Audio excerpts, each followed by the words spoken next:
Hong Kong action is some of the best entertainment put to celluloid, and Max Payne is one of the best games out there.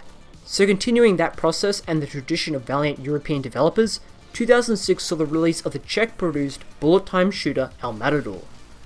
While mechanically a Max Payne clone, that's somewhat unfairly superficial, as it's still a surprisingly fun game once you accommodate to its uneven difficulty and low-grade presentation. Set in narco-ravaged Colombia, you play as Victor Corbett, who's tasked to assist the Colombian police in Bogota in taking down the narco syndicate La Veldora.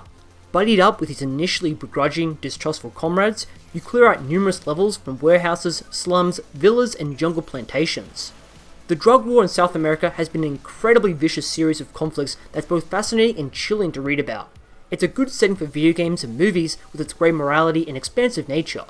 El Matador doesn't go that far. There's a typical corruption and obvious backstabbing, cocaine-filled mobsters, and then you fight against a former Nazi in his war room of World War II memorabilia and Aryan super soldiers.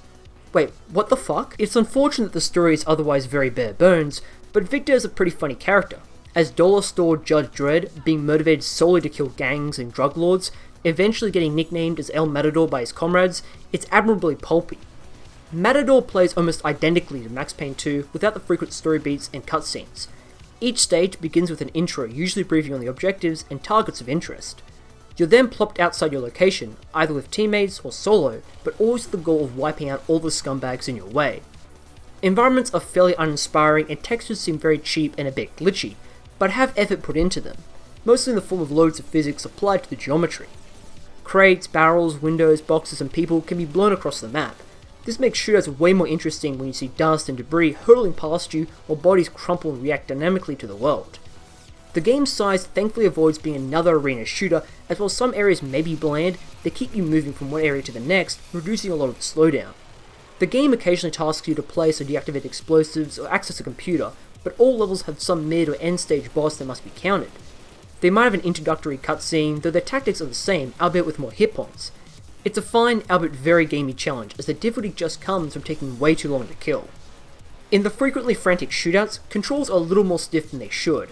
Luckily, the camera is usually okay in handling the interior and exterior areas. Combat is pretty fun, you can do the usual dives and rolls all while in slow motion.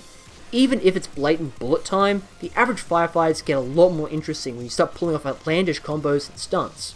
Diving through windows and jumping over tables while scoping a swarm of enemies is consistently fun. The large selection of weapons from SMGs, dual pistols, assault rifles and shotguns overcomes most opponents. I'm not a big fan of the blur added to the slow-mo, nor the overly intense kickback to firing guns, but that's the least of El Matador's problems. Unlike other shooters of its kind, the enemies here are hit-scan, making avoidance difficult even when falling through the air. This also makes Matador needlessly hard at various points, most in the more open areas where a lack of cover and health pickups results in a lot of quick loading, or relying on very effective corner sniping. This is less so in boss fights, you can just rush your position. Funnily enough, the game gets easier as it introduces more weapons, so the challenge peaks in the first level. Even still, the frequent medkits and ammo drops have you finishing up in around 3 hours.